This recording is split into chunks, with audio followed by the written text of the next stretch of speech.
السلام عليكم. ازيكم عاملين ايه؟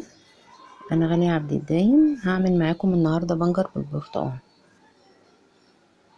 بالنسبة للبنات اللي هما لسه متجوزين ومش عارفين، هتبقى سلسلة ان شاء الله عن سنة اولى جواز. جبنا البنجر غسلناه علشان يستوى. تعرف يستوى ازاي؟ لما تدخلي السكينة وتلاقيها دخلت كده.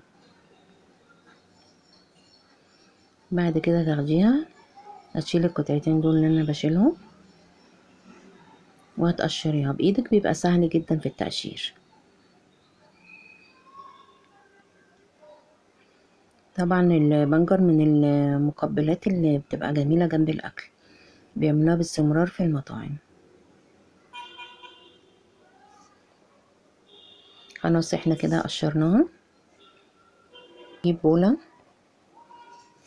هنضيف فيها كوباية مية، وهنجيب برتقانتين هناخد العصير بتاعهم، يبقى عصير برتقانتين. انا عصرتهم كده بالسكينة.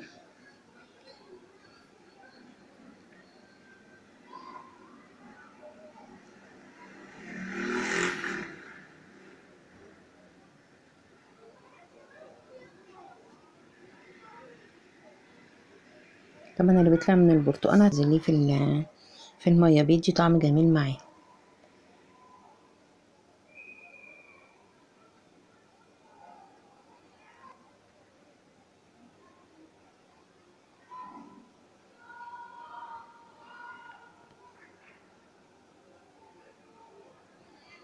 بعد ما عصرنا البرتقانتين،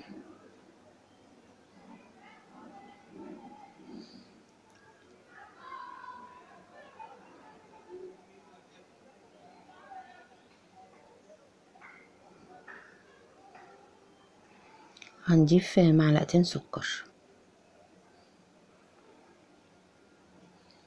وهتدوبيهم فيه.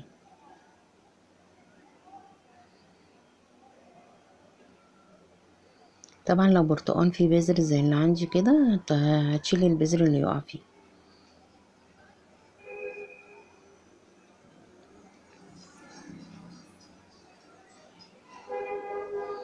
هتاخدي البرتقان اللي احنا عصرناه بقشره كده، هتقصقصيه قطع صغيرة في نفس البولة. خلصنا البرتقانتين، خلاص قطعناهم. بعد كده هنجيب البنجر وهتقطعيه بأي شكل انت حابة تعملي بيه.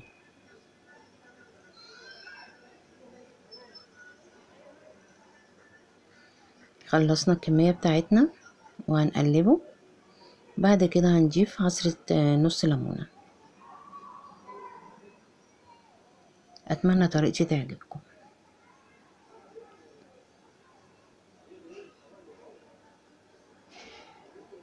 شكرا لكم.